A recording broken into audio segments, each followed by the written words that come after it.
பரிசுத்த வேதாகமம் பழைய ஏற்பாடு 1 சாமுவேல் 17ஆம் அதிகாரம். பெலிஸ்தர் யுத்தம் பண்ணுகிறதற்கு தங்கள் சேனைகளை சேர்த்து யூதாவிலுள்ள சோக்கோவிலே ஒருமித்து கூடி சோக்கோவுக்கும் அசெக்காவுக்கும் நடுவே இருக்கிற எபேஸ்தம்மீமிலே பாளையமிறங்கினார்கள். சவுலும் இஸ்ரவேல் மனுஷரும் ஒருமித்து கூடி ஏலா பள்ளத்தாக்கிலே பாளையம் இறங்கி பெலிஸ்தருக்கு எதிராக யுத்தத்திற்கு அணிவகுத்து நின்றார்கள். பெலிஸ்தர் அந்த பக்கத்தில் ஒரு மலையின் மேலும் இஸ்ரவேலர் இந்த பக்கத்தில் ஒரு மலையின் மேலும் நின்றார்கள். அவர்களுக்கு நடுவே பள்ளத்தாக்கு இருந்தது.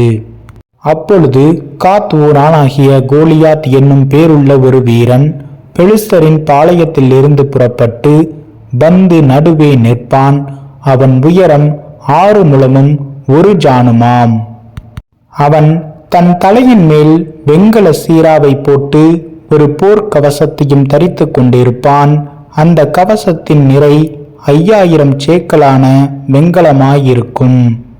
அவன் தன் கால்களிலே வெண்கல கவசத்தையும் தன் தோள்களின் மேல் வெண்கல கேடகத்தையும் தரித்திருப்பான்.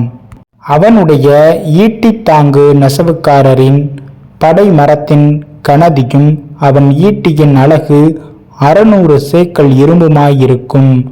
பரிசை பிடிக்கிறவன் அவனுக்கு முன்னாக நடப்பான். அவன் வந்து நின்று இஸ்ரவேல் சேனைகளை பார்த்து சத்தமிட்டு, நீங்கள் யுத்தத்திற்கு அணிவகுத்து நிற்கிறது என்ன? நான் பெலிஸ்தன் அல்லவா? நீங்கள் சவுலின் சேவகர் அல்லவா? உங்களில் ஒருவனை தெரிந்து கொள்ளுங்கள், அவன் என்னிடத்தில் வரட்டும்.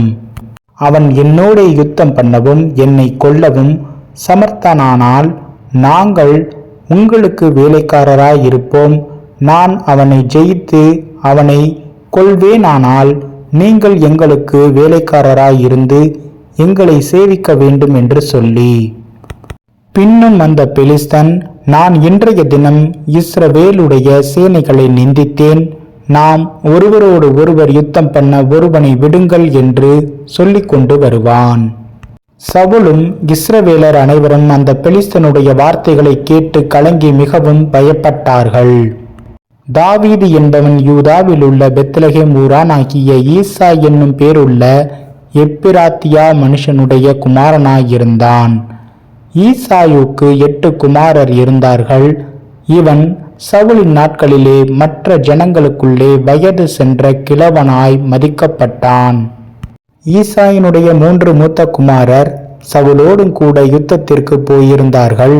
யுத்தத்திற்கு போயிருந்த அவனுடைய 3 குமாரரில் மூத்தவனுக்கு எலியாப் என்றும், 2ஆம் குமாரனுக்கு அபினதாப் என்றும், 3ஆம் குமாரனுக்கு சம்மா என்றும் பேர்.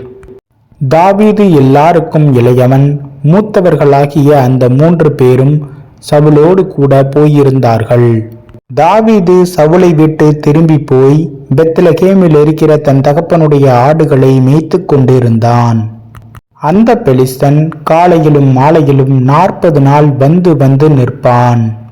ஈசாய் தன் குமாரனாகிய தாவீதை நோக்கி, உன் சகோதரருக்கு இந்த 1 மரக்கால் வறுத்த பயிற்றையும் இந்த 10 அப்பங்களையும் எடுத்துக்கொண்டு பாளையத்தில் இருக்கிற உன் சகோதரரிடத்தில் ஓட்டமாய் போய் இந்த 10 பால் கட்டிகளை 1000 பேருக்கு அதிபதியானவனிடத்தில் கொடுத்து உன் சகோதரர் சுகமாய் இருக்கிறார்களா என்று விசாரித்து அவர்களிடத்தில் அடையாளம் வாங்கி கொண்டு வா என்றான். அப்பொழுது சவுலும் அவர்களும் இஸ்ரவேலர் எல்லாரும் ஏலா பள்ளத்தாக்கிலே பெலிஸ்தரோடு யுத்தம் பண்ணி கொண்டிருந்தார்கள். தாவீது அதிகாலையில் எழுந்து ஆடுகளை காவலாளி வசமாய் விட்டு ஈசாய் தனக்கு கற்பித்தபடியே எடுத்துக்கொண்டு போய் ரதங்கள் இருக்கிற இடத்திலே வந்தான். சேனைகள் அணிவகுத்து நின்று யுத்தத்திற்கென்று ஆர்ப்பரித்தார்கள். இஸ்ரவேலரும் பெலிஸ்தரும் ஒருவருக்கு எதிராக ஒருவர் அணிவகுத்து கொண்டிருந்தார்கள். அப்பொழுது தாவீது தான் கொண்டு வந்தவைகளை இறக்கி ரஸ்துகளை காக்கிறவன் வசமாக வைத்துவிட்டு சேனைக்குள் ஓடி தன் சகோதரரை பார்த்து, சுகமாய் இருக்கிறீர்களா என்று கேட்டான். அவன் இவர்களோடே பேசிக்கொண்டு இருக்கையில் இதோ காத் ஊரானாகிய கோலியாத் என்னும் பேருள்ள அந்த பெலிஸ்த வீரன் பெலிஸ்தரின் சேனைகளிலிருந்து எழும்பி வந்து நின்று முன் சொன்ன வார்த்தைகளையே சொன்னான். அதை தாவீது கேட்டான். இஸ்ரவேலர் எல்லாரும் அந்த மனுஷனை காணும்போது மிகவும் பயப்பட்டு அவன் முகத்துக்கு விலகி ஓடிப்போவார்கள். அந்நேரத்திலே இஸ்ரவேலர், வந்து நிற்கிற அந்த மனுஷனை கண்டீர்களா? இஸ்ரவேலை நிந்திக்க வந்து நிற்கிறான். இவனை கொல்லுகிறவன் எவனோ? அவனை ராஜா மிகவும் ஐஸ்வர்யவனாக்கி அவனுக்கு தம்முடைய குமாரத்தியை தந்து அவன் தகப்பன் வீட்டாருக்கு இஸ்ரவேலிலே சர்வ மானியம் கொடுப்பார் என்றார்கள்.